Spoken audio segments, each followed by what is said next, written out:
Hello, can you hear my class?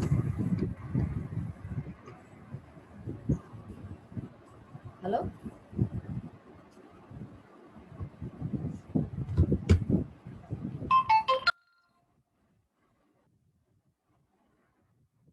Hello?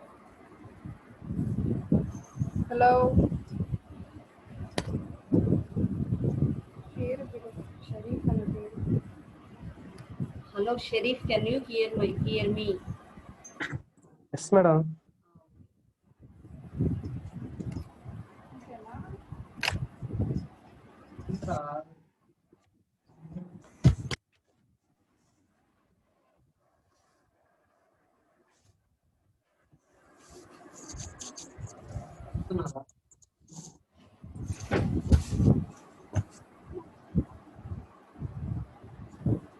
So let us start the class. Yesterday I have taken the class just an introduction class, and just to check my net I have taken the class yesterday. Okay, madam. Today we will start the class. Okay, madam. Madam, 1 minute, madam. 1 minute, madam.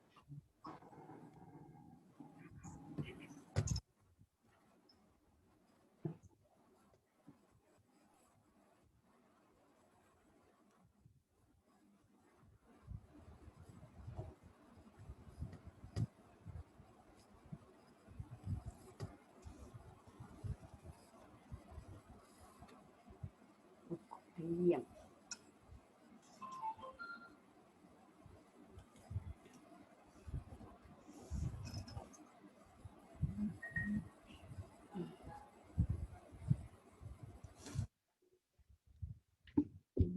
So the subject is production planning and control. Production planning and control, this is the first unit. First unit deals with the introduction. Introduction unit and ammayi. Introduction unit lo and చాలా చిన్న unit. Introduction unit చాలా చిన్న unit.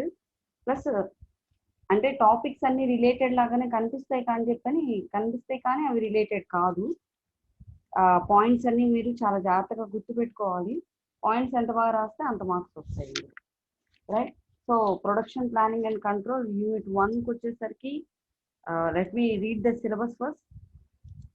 Unit 1లో వచ్చేసరికి introduction, definition, objectives and functions of production planning and control, elements of control, production control, types of production, organization of production, planning and control department, internal organization of the department.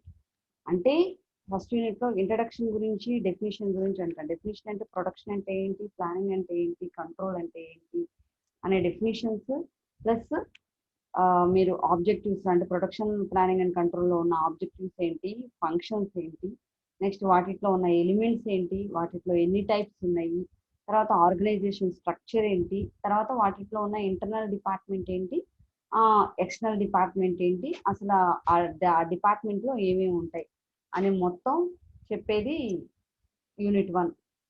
Unit 1 తెలుసుకునేది అదంతా. So unit 2కి వచ్చేసరికి మనం forecasting అని అంటే ఏంటంటే it's nothing అంటే ఫ్యూచర్లో మనం ఏం చేస్తున్నాం అంటే కాస్ట్ రిలేటెడ్గా మనకి ఏంటి ప్రాసెస్, కాస్ట్ రిలేటెడ్ ప్రాసెస్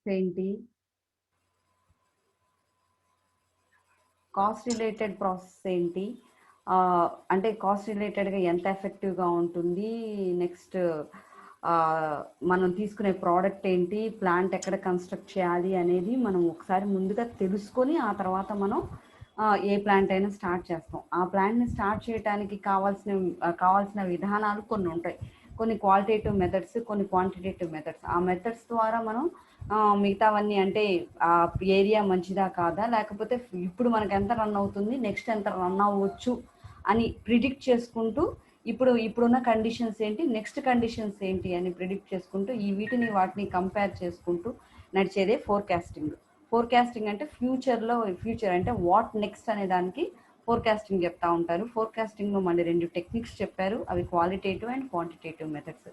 క్వాలిటీకి సంబంధించిన మనం చెక్ చేసుకోవడానికి వాడే మెథడ్స్ని క్వాలిటేటివ్ మెథడ్స్ అంటారు. క్వాంటిటీకి సంబంధించి చెక్ చేసుకునే మెథడ్స్ క్వాంటిటేటివ్ మెథడ్స్ అని అంటారు.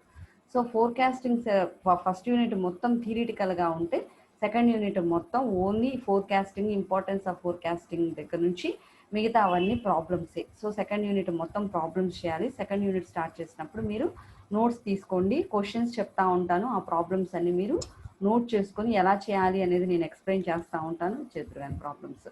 థర్డ్ యూనిట్కి వచ్చేసరికి ఇన్వెంటరీ మేనేజ్మెంట్. ఇన్వెంటరీ మేనేజ్మెంట్ అంటే కంప్లీట్గా ఇన్వెంటరీ అంటే కంప్లీట్గా మనీకి సంబంధించి, ఎకనామిక్కి సంబంధించి చెప్పేదంతా ఇన్వెంటరీ మేనేజ్మెంట్. ఈ ఇన్వెంటరీ మేనేజ్మెంట్లో మిడిల్ క్లాసు, లో క్లాసు, అప్పర్ క్లాస్ వాళ్ళు ఉంటారు. ఎవరెవరికి ఎలాంటి ప్రోడక్ట్స్ అయితే బాగుంటాయి, ఎలా వాడు ఎలా యూజ్ చేస్తారు, తొందరగా వాడే వాళ్ళు ఉంటారు, లేకపోతే టైం తీసుకొని వాడే వాళ్ళు ఉంటారు, టైం బేస్ ఎలా వాడతారు. తర్వాత ఈఓక్యూ మోడల్ అంటే ఏంటి, ఈవిక్యూ మోడల్ అంటే ఏంటంటే economically order quality models, quantity models, తర్వాత inventory control system. P system అంటే ఎలా ఉంటుంది, క్యూ సిస్టమ్ అంటే ఎలా ఉంటుంది, ఎంఆర్పి అంటే material resource planning. Material resource ప్లానింగ్లో 1 ఉంది, మెటీరియల్ రిసోర్సెస్ ప్లానింగ్ 2 ఉంది. సో ఆ మెటీరియల్ రిసోర్సెస్ ఎలా ప్లాన్ చేస్తారో దానికి చార్ట్స్ ఉన్నాయి, ఆ చార్ట్స్ ఎలా ఉంటాయి, దేని తర్వాత దేని ఫాలో అవుతారు ఏంటి అని చెప్పేదంతా ఈ థర్డ్ యూనిట్లోకి వచ్చేసరికి నీకు ఈఆర్పి, ఎల్ఓబి, జిట్, కన్బన్ చాలా ఉన్నాయి. ఇవన్నీ each one states, each one is a system. ప్రతి సిస్టమ్ గురించి నీకు తెలియాలి, ప్రతి సిస్టమ్ గురించి తెలుసుకోవాలి. సో పీపీటీస్లో నీట్గా సిస్టమ్స్ అన్ని ఎక్స్ప్లెయిన్ చేస్తూ ఉంటాను కంపల్సరీ.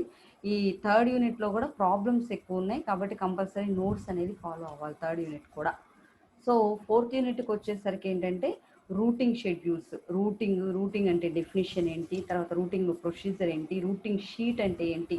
మనం ఇప్పుడు ఎక్కడైనా బయటికి వెళ్ళినప్పుడు ఏదైనా పర్చేస్ చేసినప్పుడు వాళ్ళు మనకి పర్చేజ్ షీట్ ఒకటి ఇస్తారు. అంటే ఏంటి, ఇవి కొన్నారు, ఇన్ని కొన్నారు, కింద ఇంత ఖర్చు అయింది అనేది ఏంటి, నీకు ఒక షీట్. అది అంటే ఏంటి, డెలివరీ అంటే వాళ్ళు నీకు డెలివర్ చేసిన షీట్.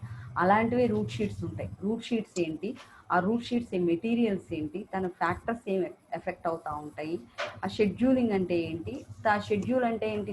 అలాగే ఇప్పుడు మనం వర్క్ కనెక్ట్ చేసేటప్పుడు అంటే ఇప్పుడు మనం బయట ఇండస్ట్రీలో వర్క్ చేసేటప్పుడు రూటింగ్ ప్రొసీజర్స్ కొన్ని ఉంటాయి. ఆ రూటింగ్ ప్రొసీజర్స్ ఏంటి అంటే దేని తర్వాత దేని చేయాలి, ఎక్కడెంత మెటీరియల్ వాడావు, ఎంత ఫ్యాకల్టీని వాడావు, ఏంటి పద్ధతి అనేది క్లియర్గా అందులో మెన్షన్ చేసుకుంటూ ఉంటారు. డాక్యుమెంటేషన్ ఉంటుంది, కొన్నిసార్లు సిస్టమ్స్ కూడా ఉంటాయి. కొన్నిసార్లు సిస్టమ్స్ కూడా ఉంటాయి. ఆ సిస్టమ్స్ కూడా నువ్వు యూజ్ చేస్తూ ఉంటావు. సో ఆ సిస్టమ్స్లో లింకప్ చేసి కొన్ని సాఫ్ట్వేర్స్ ఉంటాయి, ఆ సాఫ్ట్వేర్స్ యూజ్ చేసి రూటింగ్ ప్రొసీజర్స్ అన్ని చేసుకుంటూ ఉంటారు. సో సిస్టమ్ ఇన్వాల్వ్ అయితే సిస్టమ్ ఇన్వాల్వ్ అయినట్టు, లేకపోతే డాక్యుమెంటేషన్ షీట్స్ని పెట్టుకుంటే అవి రూట్ షీట్స్ కిందకి వస్తాయి. సో రూట్ షీట్ కూడా క్రియేట్ చేసుకోవటమే excel sheets. Next factors affecting routing procedure అంటే ఒక ప్రొసీజర్ మనం ఫాలో అయిన తర్వాత చాలా ఫ్యాక్టర్స్ వాటిని ఎఫెక్ట్ అవుతూ ఉండొచ్చు. ఆ ఎఫెక్ట్ అయిన ఫ్యాక్టర్స్ గురించి ఫ్యాక్టర్స్ ఎఫెక్టింగ్ రూటింగ్ ప్రొసీజర్. షెడ్యూలింగ్కి రూటింగ్కి ఉన్న డిఫరెన్స్ ఏంటి అంటే, షెడ్యూలింగ్ అంటే it's a schedule policy where ఆ షెడ్యూలింగ్ పాలసీస్ టెక్నిక్స్ అంటే వేరు. కానీ షెడ్యూల్ అంటే ఏంటంటే చేసే రూటింగ్ అంటే ఈరోజు మనం ఒక లేత్ మెషిన్ మీద ఒక వర్క్ చేసాం, ఆ వర్క్ ఇంతమంది చేశారు, అంతమంది ఎంత టైంలో చేశారు, ఆ టైంను కూడా మెన్షన్ చేసుకుంటూ మనం ఒక షీట్ని తయారు చేసుకుంటూ ఉంటే అలాంగ్ విత్ ద టైం, దాన్ని షెడ్యూలింగ్ అని అంటాం. So scheduling definition and difference with loading timing ఎంత. షెడ్యూలింగ్కి లోడింగ్కి ఉన్న డిఫరెన్స్ ఏంటి అంటే, లోడింగ్ అంటే ఏంటి, ఒక మెషిన్ మీద మనం రా మెటీరియల్ తీసుకొచ్చిన తర్వాత దాన్ని తయారు చేయడానికి మెషిన్ మీద గనక వస్తువు ఎక్కిస్తే దాన్ని లోడింగ్ అనే అంటాం. కానీ అది కంప్లీట్గా ఎక్విప్మెంట్ అంటే మన ప్రోడక్ట్ అంతా రెడీ అయిపోయిన తర్వాత కూడా దాన్ని మనం బయటికి పంపించడానికి, డిస్పాచ్ చేయడానికి ఎక్కిస్తే దాన్ని కూడా లోడింగ్ అనే అంటాం.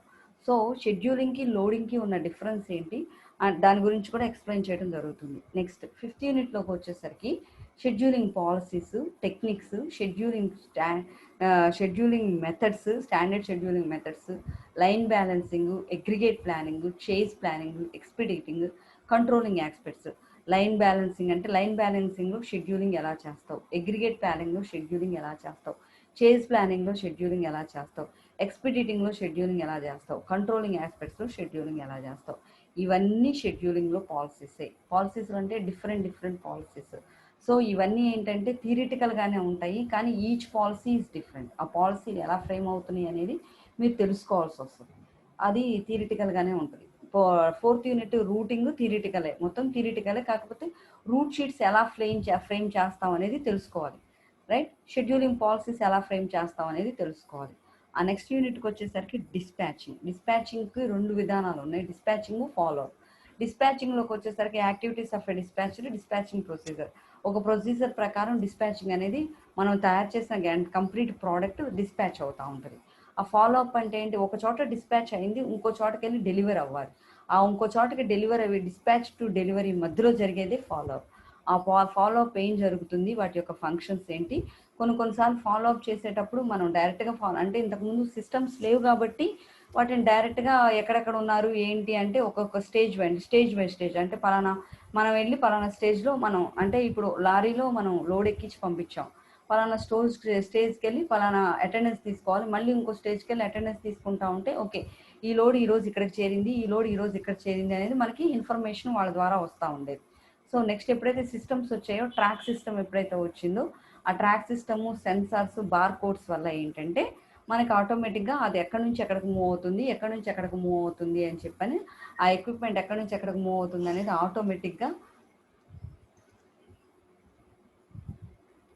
ఎక్కడి నుంచి ఎక్కడికి ఎక్విప్మెంట్ ఆటోమేటిక్గా మూవ్ అవుతుంది అనేది తెలిసిపోతూ ఉంటుంది. సో దీనికి ఎక్కడంటే ఫాలో అప్కి వచ్చేసరికి మనం బార్ కోడింగ్ వాడతాం.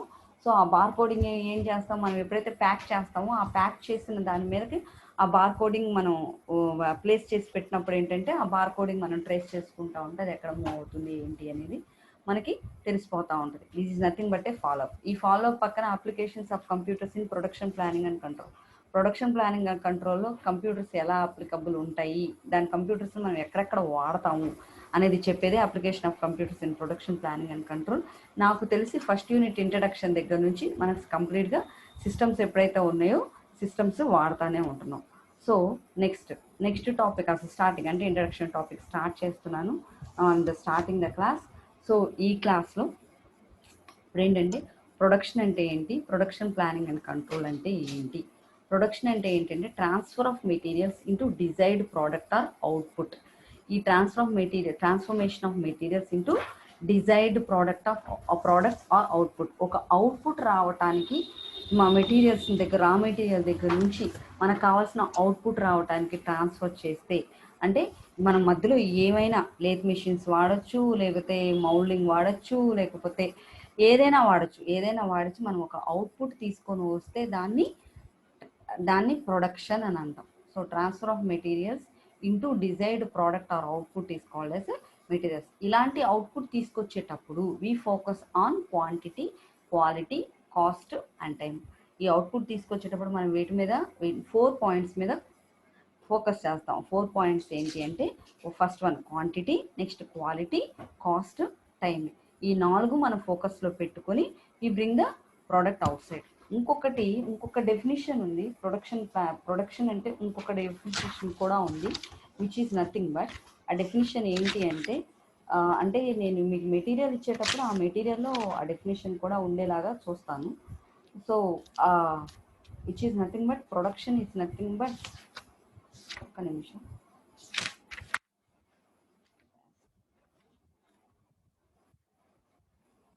So it is a direction and coordination of firm resources towards attaining a prefixed goals. Direction and coordination of firm resources towards attaining a prefixed goals. మనం ఒక ఫిక్స్డ్ గోల్ ఒకటి పెట్టుకొని దాన్ని ఒక డైరెక్షన్లో కోఆర్డినేట్ చేసుకుంటూ ఆ గోల్ని అటైన్ చేయడం కూడా ప్రొడక్షన్ ప్లానింగ్ అండ్ కంట్రోల్ అని అంటాం. సో ఒక డైరెక్షన్ కానీ ఒక డైరెక్షన్ మనం ఒకటి పెట్టుకొని విత్ కోఆర్డినేషన్ అంటే ఏంటి, వాళ్ళల్లో వాళ్ళు కోఆర్డినేట్ చేసుకుంటూ, అంటే ఈచ్ డిపార్ట్మెంట్ మధ్య కోఆర్డినేట్ చేసుకుంటూ కావాల్సిన గోల్స్ని అటైన్ చేయడం కూడా ప్రొడక్షన్ ప్లానింగ్ అని కూడా అని అంటాం. సరే, the production planning and control is defined as direction and coordination of firms and resources towards attaining a prefixed goals. So కంప్లీట్గా ప్రొడక్షన్ ప్లానింగ్ అండ్ కంట్రోల్కి డెఫినేషన్ అది. ప్రొడక్షన్కి డెఫినేషన్ ఏంటి, transfer of materials into desired product or output, ప్రొడక్షన్కి definition. Next planning ఉంది, control ఉంది. Planning అంటే ఏంటి, ప్రతిదాన్ని మనం ప్లాన్ చేయటాన్ని, అంటే ఏంటి, ఏదైనా దీని తర్వాత ఇది జరగాలి, దాని తర్వాత అది జరగాలి అనేది ప్లాన్ చేయటాన్ని ప్లానింగ్ అని అంటాం. అండ్ కంట్రోల్ అనేది ఏంటంటాం, when there is a control between each, అంటే ప్రతి దాని మీద కంట్రోల్ అంటే ఏంటి, ఈ టైం ఇప్పుడు ఈ వర్క్ జరగాలి, ఇంతమందితో జరగాలి అనేది ఏంటి, మన కంట్రోల్లోనే ఉండాలి. ఇంతమంది ఈ వర్క్ జరుగుతుంది అనేది మనం కంట్రోల్ చేసుకుంటూ నడవాలి. అంటే కంపల్సరీ ఆ వర్క్ ఆ టైంకి జరిగిపోవాలి, దాన్ని కంట్రోల్ అంటారు. సో మనం గోల్ సెట్ అయిన అవ్వాలి అని అంటే, ఒక గోల్ మనం అటైన్ అవ్వాలి అంటే, ఒక కంప్లీట్ ప్రోడక్ట్ మనం అటైన్ చేయాలి అని అంటే, what we need is production planning and control. So production planning and control completely defined as direction and coordination of firms and resources towards attaining a prefixed goals. This is nothing but in production planning and control. So the production and planning and control ని define చేయడానికి different సైంటిస్టులు different definitions ఇచ్చారు. అంటే చాలామంది సైంటిస్టులు వాళ్ళ తగ్గట్టు definitions ఇచ్చారు. కానీ మనకి మెయిన్ డెఫినేషన్ వచ్చేసరికి ప్రొడక్షన్ ప్లానింగ్ అండ్ కంట్రోల్కి మెయిన్ డెఫినేషన్ ఇదే. Next objectives of PPC.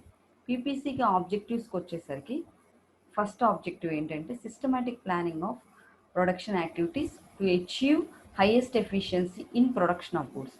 అంటే ఏంటి ఆబ్జెక్టివ్స్, అసలు ఆబ్జెక్టివ్స్ అంటే ఏంటి, ఆబ్జెక్టివ్స్ ఆఫ్ పీపీసీ అంటే పీపీసీ అసలు మనం ఎందుకు వాడుతున్నాం, నీడ్ని కూడా తెలియపరుస్తుంది. నీడ్ ఆఫ్ పీపీసీ అన్నా కూడా ఇదే ఆబ్జెక్టివ్స్. అంటే పీపీసీలో మనకి ఉన్న ఆబ్జెక్టివ్స్ అంటే ఏంటంటే అసలు పీపీసీ ఏంటి, పీపీసీలో మనం ఏమేమి చెప్తాం, అంటే దేని గురించి మనం పీపీసీని యూజ్ చేస్తాం, దేని గురించి చెప్తాం, అవన్నీ చెప్పేదే ఆబ్జెక్టివ్స్ ఆఫ్ పీపీసీ. ఈ ఆబ్జెక్టివ్స్ ఆఫ్ పీపీసీస్ అనే క్వశ్చన్ ఆబ్జెక్టివ్స్ ఆఫ్ పీపీసీ అని కాకుండా నీడ్స్ ఆఫ్ పీపీసీ అన్నా కూడా ఇదే ఆన్సర్ రాయాల్సి వస్తుంది. So the first objective is systematic planning of production activities to achieve high efficiency in production of goods. అంటే ఏంటి, సిస్టమేషన్ ఆఫ్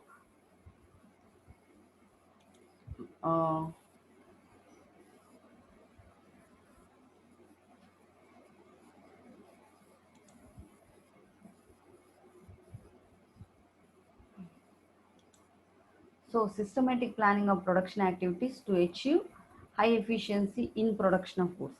అంటే ఏంటి, సిస్టమేటిక్గా ప్లాన్ చేసుకుంటూ దేన్ని, ప్రతి ప్రొడక్షన్ యాక్టివిటీని ఎందుకోసం, ఎఫిషియన్సీ రావటం కోసం.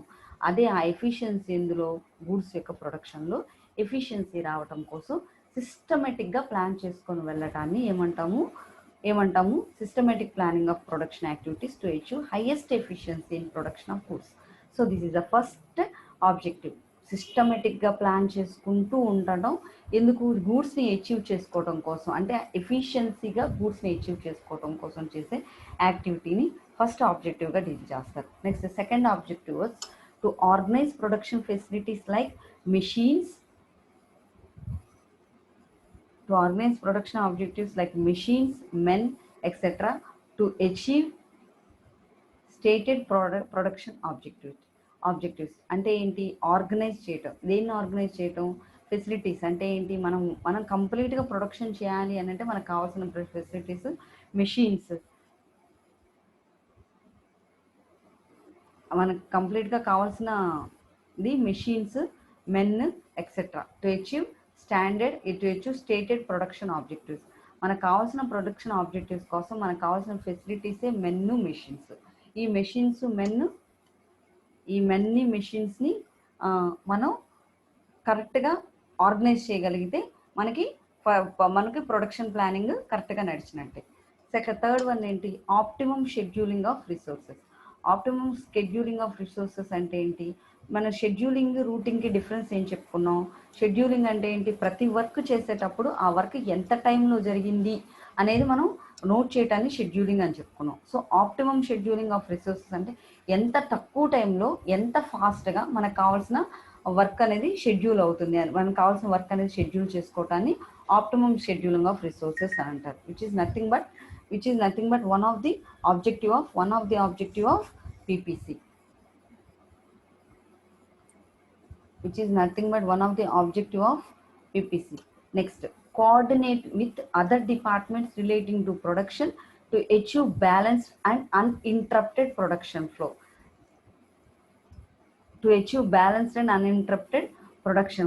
Coordinate with other departments అంటే కోఆర్డినేట్ చేసుకోవాలి. ఇక్కడ మీరు ఫస్ట్ నుంచి ఆబ్జెక్టివ్స్ చూస్తే సిస్టమేటిక్ ప్లానింగ్ ఒకటి, ఆర్గనైజింగ్ ఒకటి, షెడ్యూలింగ్ ఒకటి, ఇక్కడ మీరు వచ్చేసరికి కోఆర్డినేటింగ్. సో ఈ నాలుగు వర్డ్స్ అనేవి ఫస్ట్ యూనిట్లో కామన్గా ఉండే వర్డ్స్. సో ఈ 4 వర్డ్స్ అనేవి మీరు ఆబ్జెక్టివ్స్ అడగండి, నీడ్స్ అడగండి, ఫంక్షన్స్ అడగండి, ఏదైనా కంపల్సరీ ఈ 4 వర్డ్స్ అనేవి పీపీసీలో చాలా యూస్ఫుల్. సో నెక్స్ట్ 4th పాయింట్కి వచ్చేసరికి coordinate with other departments relating to production to achieve balanced and uninterrupted production flow. Uninterrupted అంటే ఎటువంటి ఇంటరప్షన్ లేకుండా బ్యాలెన్స్డ్గా నడిచే ప్రొడక్షన్ ఫ్లో కనుక మనకు కావాలి అని అంటే కోఆర్డినేట్ విత్ అదర్ డిపార్ట్మెంట్, ప్రతి డిపార్ట్మెంట్ మధ్య కోఆర్డినేషన్ అనేది మెయింటైన్ చేయాలి. కోఆర్డినేట్స్ అని మెయింటైన్ చేసుకుంటూ రిలేషన్ అంటే ఏంటి, దేని గురించి కోఆర్డినేషన్ మెయింటైన్ చేయాలి, ఏం జరుగుతుంది అంటే మనం నెక్స్ట్ ఏం చేయాలి, ముందేం జరుగుతుంది అనే దాని గురించి, అంటే ఇక్కడ జరుగుతున్న ప్రొడక్షన్ ఫ్లో గురించి కోఆర్డినేషన్ మెయింటైన్ చేస్తే డిపార్ట్మెంట్స్ మంచిగా బ్యాలెన్స్ ఇంటరప్షన్ లేకుండా ప్రొడక్షన్ ఫ్లో అని నడుస్తుంది. నెక్స్ట్ పాయింట్ ఏంటి, to confirm to delivery commitments. అంటే ఏంటి, మనం ఈరోజు ఇది డెలివరీ ఇస్తాము అని అంటే ఆ రోజు కంపల్సరీ అది డెలివర్ చేసేయాలి ఆ ప్రోడక్ట్. అంటే to confirm to delivery commitments. యూజువల్గా కమిట్మెంట్స్ తీసుకొని కమిట్మెంట్స్ బేస్ చేసుకొని నడిస్తే డెలివరీ కమిట్మెంట్స్ అనేవి కరెక్ట్గా ఉంటే కస్టమర్ అనేవాళ్ళు మనకి కస్టమర్ అనేవాళ్ళు నమ్ముతారు. So main point delivery commitments. అలా కాకుండా ఈ డెలివరీ కమిట్మెంట్స్ కూడా మనకి డిఫరెంట్గా ఉంటాయి. డెలివరీ కమిట్మెంట్స్లో కూడా 3 టైప్స్ ఉంటాయి. అంటే ఏంటి, ఫస్ట్ డే ఈరోజు డెలివర్ చేస్తాము అని చెప్పని డెలివర్ చేయొచ్చు.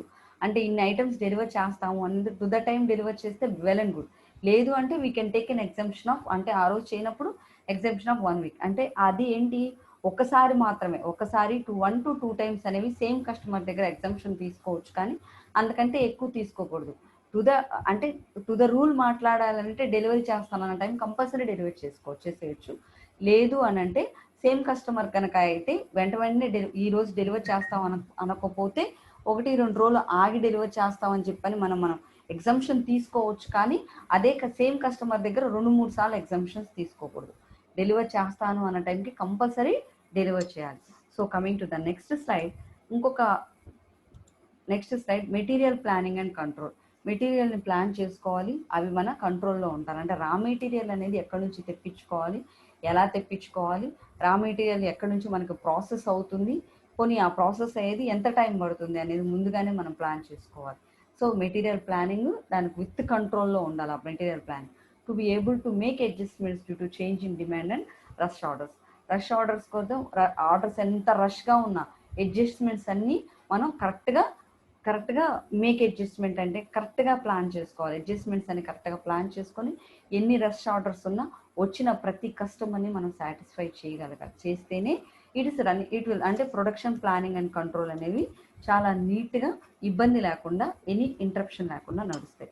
సో ఆబ్జెక్టివ్స్ ఆఫ్ పీపీసీ అంటే first objective systematic planning, next objective organizing కరెక్ట్గా ఉండాలి, నెక్స్ట్ షెడ్యూలింగ్ కరెక్ట్గా ఉండాలి, కోఆర్డినేషన్ ఉండాలి, తర్వాత డెలివరీ కమిట్మెంట్స్ కరెక్ట్గా ఉండాలి, నెక్స్ట్ మెటీరియల్ ప్లానింగ్ కరెక్ట్గా ఉండాలి, నెక్స్ట్ అడ్జస్ట్మెంట్స్ కరెక్ట్గా ఉండాలి. సో వీటన్నిటిని ఏమంటాము, objectives of PPC. So next coming to the next topic, PPC యొక్క ఆబ్జెక్టివ్స్ అయిపోయిన తర్వాత నెక్స్ట్ టాపిక్ వచ్చేసరికి ఫంక్షన్స్ ఆఫ్ పీపీసీ. పీపీసీ యొక్క ఫంక్షన్స్ తీసుకునేటప్పుడు మొత్తం 3, అంటే ఫస్ట్ ఫంక్షన్ ఏంటి, ప్రీ ప్లానింగ్ అనేది ఒకటి ఉంటుంది, తర్వాత ప్లానింగ్ అనేది ఒకటి ఉంటుంది, కంట్రోల్ అనేది ఒకటి ఉంటుంది. ప్రీ ప్లానింగ్ అంటే ఏంటి, స్టార్టింగ్లోనే మనం ప్లాన్ చేసుకుంటాం. దీని ప్రీ ప్లానింగ్లో మనం ఏమేం చేస్తామంటే ప్రోడక్ట్ డిజైన్ చేస్తాము, ప్రాసెస్ డిజైన్ చేస్తాము, ఫ్లో డిజైన్ చేస్తాము, ఫోర్కాస్టింగ్ డిమాండ్ చేస్తాము, వర్క్ స్టేషన్ డిజైన్ చేస్తాం. సో ప్రీ ప్లానింగ్ అంటే స్టార్టింగ్, అంటే మనం ఒక ప్రోడక్ట్ని స్టార్ట్ చేసే ముందు చేసేవన్నీ ఇవన్నీ. సో ప్రీ ప్లానింగ్లో product design, process design, flow design, forecast demand and work station design, ఇవన్నీ మనం ప్రీ ప్లానింగ్ ప్రొసీజర్లో స్టార్ట్ చేసేవి. ఆ ప్రీ ప్లానింగ్ అయిపోయిన తర్వాత ఒరిజినల్ ప్లానింగ్ వచ్చేసరికి మనం planning process planning, scheduling, estimating మనం ప్లానింగ్లోకి వచ్చేసరికి చేసుకుంటాం. నెక్స్ట్ కంట్రోలింగ్ వచ్చేసరికి dispatching, inspecting, expediting and evaluation. So when we come to the control department, controls కిందకి వచ్చేసరికి dispatching, inspecting, expediting and evaluation మొత్తం కంట్రోల్లో చేస్తాం. So now coming to the pre planning functions. Pre planning ఫంక్షన్స్లోకి వచ్చేసరికి ఏంటంటే, functions అంటే మనం ఇలానూ రాయొచ్చు లేదా ఎక్స్ప్లెయిన్ చేసుకుంటూ రాయొచ్చు. సో ఈచ్ వన్ నేను ఎక్స్ప్లెయిన్ చేస్తాను, ఈచ్ ఫంక్షన్ గురించి ఏంటి అనేది ఎక్స్ప్లెయిన్ చేస్తాను. ఫస్ట్ ఫంక్షన్ చూద్దాం, product design.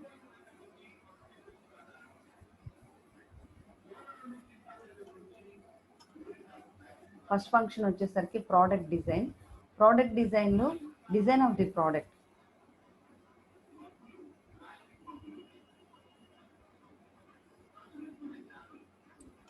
Design of the product, product యొక్క డిజైన్.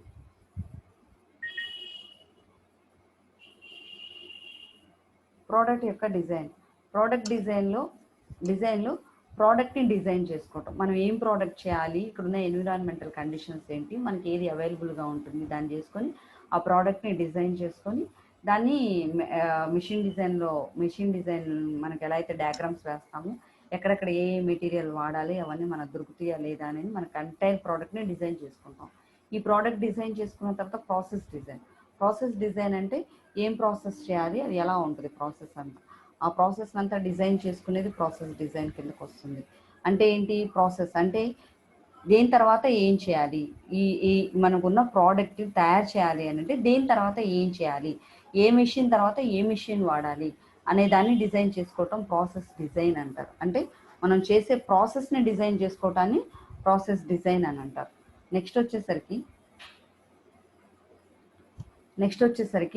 ఫ్లో డిజైన్ అని అంటే ఏంటి, ఆ లేఅవుట్. అంటే ఇప్పుడు లేఅవుట్స్ మనం కనుక ఇండస్ట్రియల్ సైడ్ కనుక మనం వెళ్తే ఇండస్ట్రీ సైడ్స్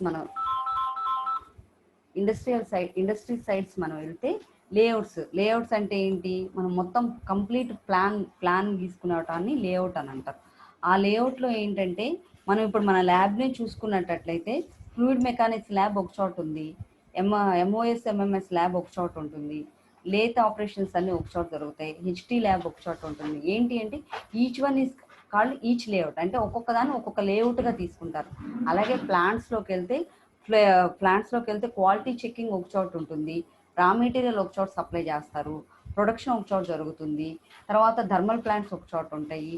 సో ప్రతిదీ దేనికది సపరేట్గా ప్లాన్ చేసి ఉంటారు. అంటే ఏంటి, ఆ ఫ్లో డిజైన్ అంటే ఏంటి, దేని తర్వాత ఏది వెళ్ళాలి, ఏ ఫ్లో తర్వాత ఏది నడవాలి అంటూ ఈచ్ డిపార్ట్మెంట్ని మనం సపరేట్గా డిజైన్ చేసుకోవటాన్ని లేఅవుట్ అంటారు. ఆ లేఅవుట్ డిజైన్ మనం ప్లాన్ చేసుకోవాలి ముందుగానే, ప్రీ ప్లాన్. అంటే ఏంటి, మనకున్నది ఎకరమో 2 ఎకరాలు, మనం ఎంతైతే తీసుకుంటున్నామో, ఎంత ఏరియా అయితే తీసుకుంటున్నామో అంత ఏరియాలో దేని తర్వాత ఏది ఉండాలని ఆ లేఅవుట్ని అంతా ప్లాన్ చేసుకోవాలి. అది కూడా ప్రీ ప్లానింగ్ కిందకే వస్తుంది. నెక్స్ట్ ఫోర్కాస్టింగ్ డిమాండ్ అని అంటే ఏంటి, డిమాండ్ ఫోర్కాస్టింగ్. డిమాండ్ అంటే ఏంటి, డిమాండ్ ఎంత బాగుంటే సప్లై అంత బాగుంటుంది. అంటే మనం డిమాండ్ అంటే అక్కడ ప్రస్తుతానికి మనం ఒక ప్లాంట్ పెడుతున్నాం, ఒక ప్రోడక్ట్ తయారు చేసుకుంటున్నాం, ఆ ప్రోడక్ట్కి ఫోర్కాస్టింగ్, ఫ్యూచర్లో ఎంత డిమాండ్ ఉంది, ఇప్పుడు ఎంత డిమాండ్ ఉంది, ఫ్యూచర్లో ఎంత సప్లై ఉంటుంది, ఇప్పుడు ఎంత సప్లై ఉంటుంది, అసలు దాన్ని ఎంతమంది సప్లయర్స్ ఉన్నారు, కొన్ని ఉన్న ఎన్విరాన్మెంటల్ కండిషన్స్ని బేస్ చేసుకొని మనకి ఎంత తొందరగా చేరుతుంది, అదంతా ఫోర్కాస్టింగ్ డిమాండ్ కిందకి వస్తుంది. సో ఇది కూడా ప్రీ ప్లానింగే. తర్వాత వర్క్ స్టేషన్ డిజైన్, ఏ స్టేషన్లో ఎన్నెన్ని మెషిన్స్ కావాలి, ఎంతెంత లేబర్ కావాలి, ఏ స్టేషన్స్ మనం ఎక్కడ పెడితే బాగుంటుంది. అంటే ఏంటి, వైబ్రేషన్స్ కింద నుంచి వస్తే మన కింద మనం ఫ్లోర్ డిజైన్ అంతా చేసుకోవాలి. తర్వాత పైన మనం షెడ్లు వేసుకోవాలి అని అంటే అవి ఎంత హైట్లో పెట్టుకుంటే బాగుంటుంది ఏంటి అనేది వర్క్ స్టేషన్. అంటే అది ప్లస్ ఒక్కొక్క మెషిన్కి ఎంత డిస్టెన్స్ ఉండాలి, మనం తీసుకునే మెషిన్ యొక్క లెంత్ ఎంత ఉంటుంది, హైట్ ఎంత ఉంటుంది, అదంతా డిజైన్ చేసుకొని వర్క్ స్టేషన్ డిజైన్ చేయటం కూడా ప్రీ ప్లానింగ్ కిందకే వస్తుంది. ఆ నెక్స్ట్ వచ్చేసరికి ఏంటంటే ప్లానింగ్లో next planning process planning, scheduling, estimating. Planning చేసేటప్పుడు ఏంటంటే ఆల్రెడీ ప్రీ ప్లానింగ్ అయిపోయిన తర్వాత వచ్చే ప్రొసీజరే ప్లానింగ్లో ప్రాసెస్ని ప్లాన్ చేసుకుంటాం, ప్లానింగ్లో. నెక్స్ట్ తర్వాత ప్రాసెస్ ప్రాసెస్ అంటే ఏంటి, ప్రాసెస్ ప్లానింగ్ అంటే ఏంటి. ప్లానింగ్ ప్రాసెస్ అంటే ఏంటి, మనం ప్రాసెస్ ఎలా చేయాలి అనేది ప్లాన్ చేస్తాం. అంటే దేని తర్వాత ఏం చేయాలి అనేది ప్లాన్ చేస్తాం. ప్రాసెస్ ప్లానింగ్ అంటే ఏంటి, ఇప్పుడు ఈరోజు లేత్ మిషన్ మీద వర్క్స్ జరగాలి, సో లేత్ మిషన్లో ఏం జరగాలి అనేది అక్కడ ప్లాన్ చేసేది. అంటే ఓవరాల్ మొత్తం వర్క్ స్టేషన్స్ మీద మొత్తం అంటే ఇక్కడ లేత్ వర్క్ అయిపోయిన తర్వాత నెక్స్ట్ వేరే వర్క్కి వెళ్ళాలి. అంటే లేత్ వర్క్స్ అన్నీ అయిపోయిన తర్వాత అది ఎక్కడికైనా గ్రైండింగ్ అంతా అయిపోయిన తర్వాత క్వాలిటీ చెకింగ్కి వెళ్ళాలి, క్వాలిటీ చెకింగ్ అంతా అయిపోయిన తర్వాత డిస్పాచింగ్కి వెళ్ళాలి, సో అదేంటది ప్లానింగ్ ప్రాసెస్ అంటే ఏంటి, ఒకదాని తర్వాత అంటే కంప్లీట్ వర్క్ ఒక చోట కంప్లీట్ వర్క్ అయిపోయి నెక్స్ట్ వర్క్ వెళ్ళాలి అనేది ప్లానింగ్ ప్రాసెస్. అదే ప్రాసెస్ ప్లానింగ్. ఇప్పుడు లేత్లోనే మనం డిఫరెంట్ ఆపరేషన్స్ చేయాల్సి వస్తాం, లేత్లోనే డిఫరెంట్ ప్రాసెస్ చేయాల్సి వస్తాం.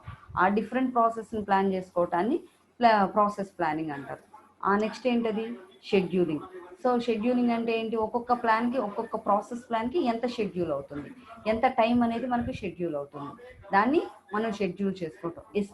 ఎస్టిమేటింగ్ అంటే ఏంటి, ఈ షెడ్యూల్ చేసింది ఇంత టైం అవుతుంది, ఇంత టైంలో షెడ్యూల్ అవుతుంది అనేది మనం ఎస్టిమేట్ చేసుకోవాలి. ఎస్టిమేట్ అంటే ఏంటి, ఇప్పుడు ఒక వర్క్ మనం లేట్ మీద చేసాం అనుకోండి, అది 20 minutes పడుతుంది అనుకోండి. ఇదే మనం లైట్ అంటే కొద్దిగా స్కిల్ లేబర్తో చేయిస్తే ఎంత అవుతుంది, ఆ స్కిల్ లేబర్కో కాకుండా ఏదో ఒక మోస్తరుగా చేసే వాళ్ళతో చేయిస్తే ఎంత అవుతుంది ఏంటి అనేది ఎస్టిమేట్ చేసుకుంటూ ఉంటాం. అంటే ఆ టైంని మళ్ళీ మనం క్యాల్కులేట్ చేసుకొని దాన్ని బట్టి లేబర్ని పెంచుకోవటం, లేబర్ని తగ్గించుకోవటం ఎస్టిమేట్ చేసుకుంటాం. దాన్ని ఎస్టిమేటింగ్ అని అంటారు, రైట్. అలాగే మన రా మెటీరియల్ ఒక చోట తీసుకొచ్చుకుంటే ఎంత అవుతుంది, ఇంకో చోట తీసుకొచ్చుకుంటే ఎంత అవుతుంది, దాన్ని బేస్ చేసుకొని మనం ఎక్కడ తక్కువకైతే తెచ్చుకోగలం, మనం తెచ్చుకున్న రా మెటీరియల్ మనకు కావాల్సినవన్నీ దొరుకుతున్నాయా లేదా అనేది ఎస్టిమేట్ చేసుకోవటాన్ని ఎస్టిమేటింగ్ అని అంటాం. ఆ నెక్స్ట్కి వచ్చేసరికి కంట్రోల్ డిపార్ట్మెంట్స్కి వచ్చేసరికి డిస్పాచింగ్, ఇన్స్పెక్టింగ్, ఎక్స్పీడిటింగ్, ఇవాల్యుయేషన్. డిస్పాచింగ్ అంటే మీ అందరికీ తెలిసిందే. ఇట్ ఇస్ నథింగ్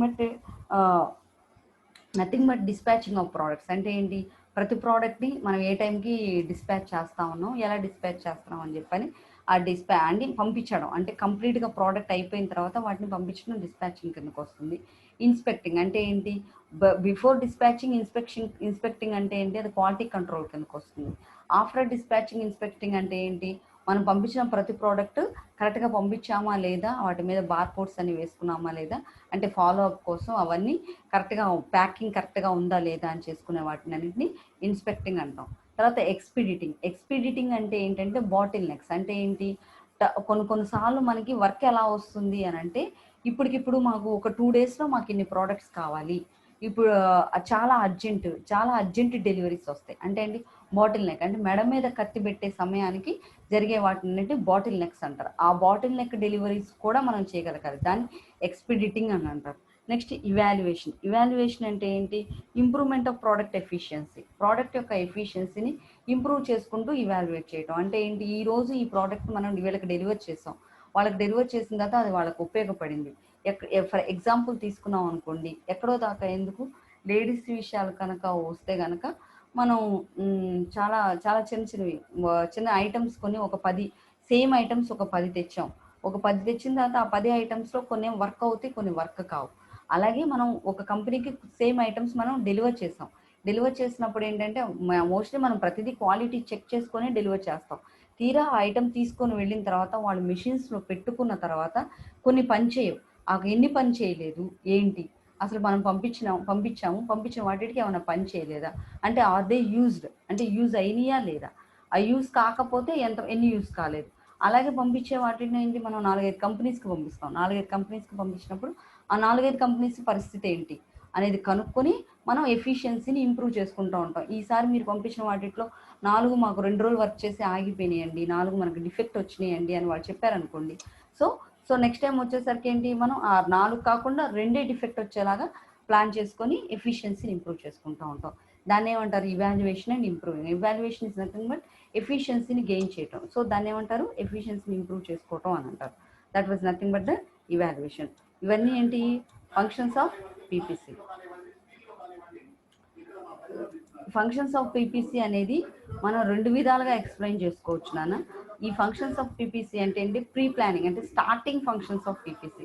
ఒక పీపీసీని ఒక ప్రొడక్షన్ ప్లానింగ్ కంట్రోల్ డిపార్ట్మెంట్కి సంబంధించి స్టార్టింగ్ ఫంక్షన్స్ అంటే, అసలు ఫంక్షన్స్ అంటే ఏంటి, దాని యొక్క యూజ్ ఏంటి, నీడ్ ఏంటి అని తెలియచెప్పే స్టార్టింగ్ ఫంక్షన్స్. ఈ ఫంక్షన్స్ అన్నీ కూడా రాయొచ్చు. ప్లస్ థియరిటికల్గా మీకు ఇచ్చే క్వశ్చన్స్ని బట్టి ఎక్స్ప్లెయిన్ చేయాలి అని అంటే చాలా క్లియర్గా ఎక్స్ప్లెయిన్ చేయాలి అని అంటే వీటిని కూడా ఫంక్షన్స్ అని అంటారు. సో ఫంక్షన్స్ అనే హెడ్డింగ్కి ఇవి ఫంక్షన్సే. ఈ ఫంక్షన్స్ ఏంటంటే మైక్రో లెవెల్, మ్యాక్రో లెవెల్లో అన్ని అంటే లెవెల్స్ బేస్ చేసుకొని, అంటే ఏంటి, ఒక స్మాల్ స్కేల్ ఇండస్ట్రీని, ఒక లార్జ్ స్కేల్ ఇండస్ట్రీని, ఒక మీడియంగా నడిచే ఇండస్ట్రీని బేస్ చేసుకొని మొత్తం చెప్పేవన్నీ వీటిని ఫంక్షన్స్ అని అంటారు. అంటే ఓవరాల్ ఒక చార్ట్ ఎక్స్ప్లెయిన్ చేస్తూ చెప్పే ఫంక్షన్స్ ఇవి. వీటికి వచ్చేసరికి ఏంటంటే మొత్తం అసలు ఫంక్షన్స్ ఎన్ని ఉన్నాయి, ఏంటి ఫంక్షన్స్ ఆఫ్ పీపీసీ అని ఎక్స్ప్లెయిన్ చేయొచ్చు. ఈ రెండు ఎక్స్ప్లెయిన్ చేయొచ్చు ఫంక్షన్స్ ఆఫ్ పీపీసీ అంటే. సో ఫంక్షన్స్ ఆఫ్ పీపీసీలో ఫస్ట్ ఫంక్షన్ వచ్చేసరికి మెటీరియల్ ఫంక్షన్, సెకండ్ వన్ వచ్చేసరికి machines and equipment, third one methods, fourth one production planning, fifth one estimating, sixth one loading and scheduling, seventh one dispatching, expediting, inspection, evaluation and next వచ్చేసి evaluation. So these are the functions of PPC. 10 మొత్తం total overall 10 functions ఉన్నాయి. Each వన్కి explanation ఉంది. అంటే because I'm delivering through PPT, నేను just points వరకే ఇక్కడ note చేశాను. ఎక్స్ప్లెయిన్ చేసేటప్పుడు ఈచ్ వన్ నేను నీట్గా తెలుగులో ఎక్స్ప్లెయిన్ చేస్తాను. మీకు మెటీరియల్లో మటుకు దాని గురించి అంటే ఆ ఫంక్షన్స్ గురించి ఈచ్ వన్ గురించి 2 to 3 పాయింట్స్ ఇవ్వడం జరుగుతుంది. So when you read the material you will understand each one very carefully. ఇక్కడ ఎక్స్ప్లెనేషన్లో నేను ఈచ్ వన్ గురించి పాయింట్స్ రాయలేదు. So I just want to explain it orally. Material functions అంటే ఏంటి, మెషిన్స్ అండ్ ఎక్విప్మెంట్ అంటే ఏంటి, మెథడ్స్ అంటే ఏంటి, so production planning, estimating, loading and scheduling, తర్వాత dispatching, expediting, inspection and evaluation. First material function. Material functions అంటే raw materials, finished products and brought out components, ఇవన్నీ material functions కిందకు వస్తాయి. ఏమేమి వస్తాయి, raw materials, finished products, brought out components, మొత్తం బయట నుంచి తెచ్చిన components should be made available in required quantities. ఇవన్నీ మనకి ఎంత క్వాంటిటీ అయితే కావాలో అవైలబుల్గా ఉండాలి. అవైలబుల్గా ఉండాలి అని అంటే మనకి ఏ వర్క్ వస్తుంది అని మనకు తెలియదు కాబట్టి ముందుగానే మనకు సంబంధించినవన్నీ ముందుగానే తెచ్చి పెట్టుకోవాలి. అంటే ఈరోజు ఈ పని అయిపోతుంది అని అంటే దానికి సంబంధించిన మెటీరియల్ అంతా మళ్ళీ ముందుగానే మనం అక్కడ గ్యాదర్ చేసుకొని పెట్టుకోవాలి. దాన్ని మెటీరియల్ ఫంక్షన్ అని అంటారు. with the required time to ensure that correct starts to the end of the each operation resulting in uninterrupted production. ప్రొడక్షన్కి ఎటువంటి ఇంటరప్షన్ లేకుండా టైంకి అన్నీ తీసుకొచ్చి మనం అక్కడ ప్లేస్ చేసుకోవటాన్ని మెటీరియల్ ఫంక్షన్ అని అంటారు. అర్థమవుతుందా? ఏంటేంటవి, raw material, finished product parts and brought out components, మొత్తం మనకి టైంకి మనకు కావాల్సినవన్నీ తీసుకొచ్చుకొని అరేంజ్ చేసుకోవటాన్ని మెటీరియల్ ఫంక్షన్స్ అంటారు.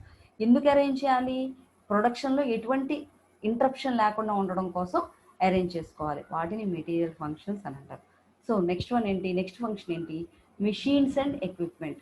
మనం ఒక ప్రోడక్ట్ చేస్తున్నాం, దానికి సంబంధించిన మెషిన్ మన దగ్గర ఉందా లేదా, ఆ మెషిన్ మెయింటెనెన్స్ జరిగిందా లేదా, ఆ మెషిన్ కరెక్ట్గా వర్క్ అవుతుందా లేదా, లేదు ఆ మెషిన్ మీద కావాల్సిన ఎక్విప్మెంట్ అంతా రెడీ అయిందా లేదా, ఆ మెషిన్ మీద వర్క్ చేసుకున్న స్కిల్డ్ లేబర్ రెడీగా ఉన్నాడా, ఆ లేబర్కి అంతా తెలుసా లేదా, ఇదంతా మనం మెషిన్స్ అండ్ ఎక్విప్మెంట్లో చూసుకుంటాం. సో మెషిన్స్ అండ్ ఎక్విప్మెంట్ ఏంటండి, మనకు కావాల్సిన మెషిన్స్ ఉన్నాయా లేదా, అవి ఎన్ని అవసరం అంటే మనకు బయటకు వచ్చే ప్రోడక్ట్స్ని బట్టి, అంటే ఎన్ని డెలివర్ చేయాలి ప్రోడక్ట్స్కి, అన్ని ప్రోడక్ట్స్ డెలివర్ చేయాలంటే ఎన్ని మెషిన్స్ మనకు కావాలి, అన్ని మెషిన్స్ అవైలబుల్ ఉన్నాయా లేదు, ఒకవేళ అన్ని మెషిన్స్ అవైలబుల్గా లేకపోతే ఏం చేయాలి, ఉన్న మెషిన్స్ని ఎలా టైంకి రన్ చేయాలి, కొన్ని మెషిన్స్ అన్ని మెయింటెనెన్స్ జరిగినాయా లేదా, ఇదంతా మెషిన్స్ అండ్ ఎక్విప్మెంట్లో మనం ఇది మెషిన్స్ అండ్ ఎక్విప్మెంట్ అనే ఫంక్షన్లో ఇవన్నీ మనం మేనేజ్ చేసుకుంటూ వస్తాం. So that is completely depends upon the అక్కడ ఉన్న సూపర్వైజర్స్ అందరూ చేసే పని, ఒక ప్లాంట్లో సూపర్వైజర్స్ అందరూ చేసే పని మెషిన్స్ అండ్ ఎక్విప్మెంట్. తర్వాత మెథడ్స్. మెథడ్స్ అంటే ఏంటి, డెవలప్ చేయడం కోసం ఏమేమి మెథడ్స్ వాడాలి, ఎలా డెవలప్మెంట్ ఎలా ఉండాలి. ఇప్పుడు ఈరోజు మనం ఒక మెషిన్ రన్ చేసాం, ఆ తర్వాత అది మళ్ళీ రన్ అవ్వట్లేదు, రన్ అవ్వకపోతే ఇంకా ఏం చేస్తే అది కరెక్ట్గా రన్ అవుతుంది, ఎంత ఎఫెక్టివ్గా రన్ అవుతుంది, లేదా దాన్ని ఏమైనా మార్చాలా ఏంటి అనేది చూసుకొని మెథడ్స్ ఏమైనా మార్చాలా, మెథడ్స్ ఏమైనా మార్చి చేంజ్ చేస్తే మనకి ఇంకా తక్కువ టైంలో అయిపోతూ ఉంటుందా, అలా మెథడ్స్ అని ఆల్టర్నేటివ్ మెథడ్స్ కానీ, తర్వాత సెలక్షన్ బెస్ట్ మెథడ్స్ కానీ, లేదా వేరే వాళ్ళతో కాంటాక్ట్ వాళ్ళే